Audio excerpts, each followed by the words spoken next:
Thiruvananthapuram medical കോളേജിൽ നിന്ന് ഉപകരണം കാണാതായ വാർത്തയിൽ വഴിത്തിരിവ്. കാണാതായെന്ന് മന്ത്രി പറഞ്ഞ ടിഷ്യൂ മോസിലേറ്റർ എന്ന ഉപകരണം ആശുപത്രിയിൽ തന്നെ ഉണ്ടെന്ന് കണ്ടെത്തി. പ്രിൻസിപ്പലിന്റെ പരിശോധനയിലാണ് ഇക്കാര്യം സ്ഥിരീകരിച്ചത്. ഡോക്ടർ ഹാരിസ് ചിറക്കലിനെതിരെ സമർപ്പിച്ച റിപ്പോർട്ടിൽ ഉപകരണം കാണാനില്ല എന്ന് പരാമർശിച്ചിരുന്നു. തന്നെ കൊടുക്കാൻ ശ്രമമെന്നും ഓഫീസിന് മറ്റൊരു പൂട്ടിയതിൽ അധികൃതരുടെ ലക്ഷ്യം വേറെയെന്നും ഡോക്ടർ ഹാരിസ് പറഞ്ഞു. KGM-CTA ഭാരവാഹികൾക്കുള്ള കുറിപ്പിലാണ് ആരോപണം.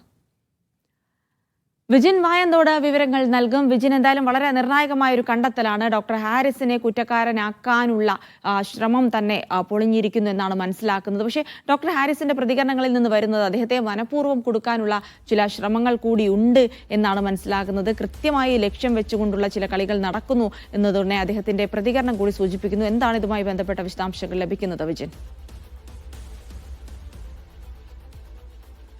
ജിൻസി, ഇക്കാര്യത്തിൽ ഈ ഉപകരണം കാണാനില്ല എന്നുള്ള ആരോപണം ഉയർന്ന ഘട്ടത്തിൽ തന്നെ ഡോക്ടർ ഹാരിസ് ചിറക്കൽ വ്യക്തമാക്കിയതാണ്. ആ ഉപകരണം, അതായത് ടിഷ്യൂ മോസിലേറ്റർ എന്ന ഉപകരണം, അത് എവിടെയും പോയിട്ടില്ല. അത് ആശുപത്രിയിൽ തന്നെയുണ്ട്. അത് ഉപയോഗിക്കാത്തതിനെ തുടർന്ന് ചില സർജറികളൊക്കെ നടത്തുന്ന ഘട്ടത്തിൽ അത് ശരിയായ രീതിയിൽ പ്രവർത്തിക്കുന്നില്ല എന്നത് കണ്ടുകൊണ്ട് തന്നെ അത് മാറ്റിവെച്ചതാണ്. മെഡിക്കൽ കോളേജിൽ തന്നെ ഉണ്ട് എന്നുള്ള വാദം അദ്ദേഹം നിരത്തിയിരുന്നു. പക്ഷേ അത് അംഗീകരിക്കാതെയാണ് അദ്ദേഹത്തിനെതിരായ ആരോപണം തുടർന്നത്. എന്തായാലും വിദഗ്ധ സമിതി അതിനായി നിയോഗിക്കുകയും അദ്ദേഹത്തിന്റെ വിശദീകരണം ആവശ്യപ്പെടുകയും തുടർന്ന് അതിൽ അന്വേഷണം നടക്കുകയും ഒക്കെ ചെയ്യുകയായിരുന്നു. അതിനിടയിലാണ് ഇപ്പോൾ ഈ ടിഷ്യൂ മോസിലേറ്റർ എന്ന ഉപകരണം അത് ആശുപത്രിയിൽ തന്നെ ഉണ്ട് എന്ന് ഇപ്പോൾ കണ്ടെത്തിയിരിക്കുന്നത്. പ്രിൻസിപ്പലിന്റെ പരിശോധനയിലാണ് ഇക്കാര്യം സ്ഥിരീകരിച്ചിരിക്കുന്നത്. ഡോക്ടർ ഹാരിസ് ചിറക്കൽ വെളിപ്പെടുത്തുന്നതിന് പിന്നാലെയാണ് ഇക്കാര്യത്തിൽ ഒരു വിദഗ്ധ സമിതിയെ നിയമിക്കുകയും ഒപ്പം തന്നെ അന്വേഷണം നിലവിൽ നടക്കുകയും ചെയ്തുകൊണ്ടിരിക്കുന്നത്. അതിനിടയിലാണ് KGM-CTA എന്ന ഗ്രൂപ്പിൽ, അതായത് ഈ ഒഫീഷ്യൽ ആളുകൾ ഒക്കെ ഉൾപ്പെടുന്ന ഗ്രൂപ്പിൽ അദ്ദേഹത്തിന്റെ ഒരു മെസ്സേജ് വന്നത്. തന്നെ കൊടുക്കാനാണ് ഇക്കാര്യത്തിൽ ശ്രമം നടന്നിട്ടുള്ളത്.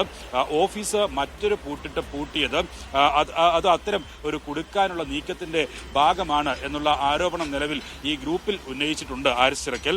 എന്തായാലും അവധിക്ക് ശേഷം നാളെയാണ് അദ്ദേഹം തിരികെ ജോലിയിലേക്ക് പ്രവേശിക്കാൻ പോകുന്നത്.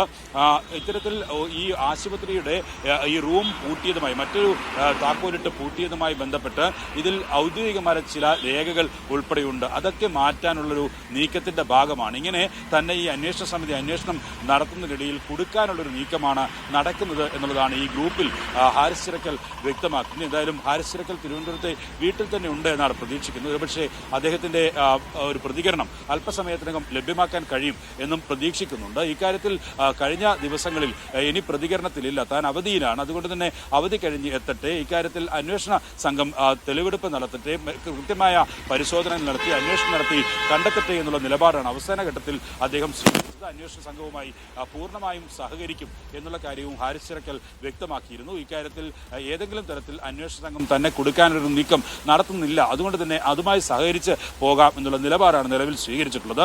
നിലവിലിപ്പോൾ സർക്കാരും ഈ ആരോഗ്യവകുപ്പ് തന്നെ ഹാരിസ് ചിറക്കലിനോട് വിശദീകരണം ചോദിക്കുന്ന നടപടിയിലേക്കൊക്കെ കടന്നു. ആ നടപടിയിൽ തന്നെ അദ്ദേഹത്തിനെതിരായ നടപടികൾ ഒതുക്കാൻ ഉള്ള ഒരു ആലോചനയും ആരോഗ്യവകുപ്പിന്റെ ഭാഗത്തുനിന്ന് ഉണ്ടാവുകയും ചെയ്തിട്ടുണ്ട്. ആരോപണങ്ങൾ ഉന്നയിച്ച ഘട്ടത്തിൽ തന്നെ ആരോഗ്യമന്ത്രി ആദ്യഘട്ടത്തിൽ അതിനെ എതിർത്ത് പറഞ്ഞെങ്കിലും പിന്നീട് ഹാരിസ് ചിറക്കലിനെതിരായ നിലപാട് മയപ്പെടുത്തുന്ന കാഴ്ചയൊക്കെ കാണുകയും ചെയ്തു. അദ്ദേഹം പറഞ്ഞതിൽ വസ്തുതകളുണ്ട് എന്ന രീതിയിൽ തന്നെ ഉള്ള പ്രതികരണങ്ങൾ മന്ത്രി വീണ ജോർജിന്റെ ഭാഗത്തുനിന്ന് ഉയരുകയും ചെയ്തിരുന്നു. ഇപ്പോൾ നിലവിൽ ഈ ഉപകരണം കാണാനില്ല എന്ന പരാതിയുമായി ബന്ധപ്പെട്ട് ഇത്തരത്തിൽ മന്ത്രി നേരത്തെ തന്നെ പറഞ്ഞിരുന്ന കാര്യങ്ങൾ, മന്ത്രി ഉപകരണം കാണാനില്ല എന്ന റിപ്പോർട്ടിന്റെ അടിസ്ഥാനത്തിൽ അവർ വ്യക്തമാക്കിയിരുന്നത് ഇങ്ങനെയൊരു ഉപകരണം കാണാനില്ല എന്ന റിപ്പോർട്ടുണ്ട് എന്നുള്ളതായിരുന്നു. പക്ഷേ അദ്ദേഹം അതിന് മറുപടിയായി ആ ഘട്ടത്തിൽ തന്നെ പറഞ്ഞത് ഈ ഉപകരണം നിലവിൽ, ഈ മോസിലേറ്റർ എന്ന ഉപകരണം നിലവിൽ ആശുപത്രിയിൽ തന്നെയുണ്ട്. അതിന്റെ ലിസ്റ്റ്, അതായത് ഈ കളക്ടറേറ്റിലേക്ക് കൃത്യമായി ഇതിന്റെ ഫോട്ടോ സഹിതം എല്ലാ മാസവും അയച്ചു കൊടുത്തിട്ടുണ്ട് എന്നും അദ്ദേഹം വ്യക്തമാക്കിയിരുന്നു. ഈ വാട്സപ്പ് കുറിപ്പിൽ അദ്ദേഹം അക്കാര്യങ്ങൾ കൂടി ചൂണ്ടിക്കാട്ടുന്നുമുണ്ട്. എന്തായാലും ഈ രീതിയിൽ ഒരു ഉപകരണം കൂടി അദ്ദേഹത്തിന്റെ ഒരു നേതൃത്വത്തിലുള്ള സംഘം എടുത്തു മാറ്റി അത് കാണാനില്ല എന്നുള്ള ഗുരുതരമായ ആരോപണത്തിൽ ഒരു കൃത്യമായ വഴിത്തിരിവ് ഇപ്പോൾ ഉണ്ടാകുന്നു. ആശുപത്രി പ്രിൻസിപ്പൽ വളരെ നിർണായകമായ വഴിത്തിരിവാണ്. ഉപകരണം കാണാനില്ല എന്നുള്ള ഉപസമിതിയായിരുന്നു റിപ്പോർട്ട് കൊടുത്തിരുന്നത്. അപ്പോൾ അവരെവിടെ നോക്കിയാണ് ഇത്തരം ഒരു റിപ്പോർട്ട്, അതും ഒഫീഷ്യലായിട്ട് ഒരു റിപ്പോർട്ട് കൊടുക്കുമ്പോൾ കുറച്ചുകൂടി അന്വേഷിച്ചല്ലേ കാര്യങ്ങൾ നൽകേണ്ടത്? അതോ മനഃപൂർവ്വം ഡോക്ടർ ഹാരിസിനെ കൊടുക്കാനുള്ള റിപ്പോർട്ടായിരുന്നു തുടങ്ങിയ കാര്യങ്ങളിലൊക്കെ ഇപ്പോൾ ഒരു വ്യക്തത വരേണ്ടതുണ്ട്. ആരോഗ്യമന്ത്രി തന്നെ ഇക്കാര്യത്തിൽ ഒരു പ്രതികരണം അല്പസമയത്തിനകം നൽകുമെന്ന് പ്രതീക്ഷിക്കുകയാണ്. എന്തായാലും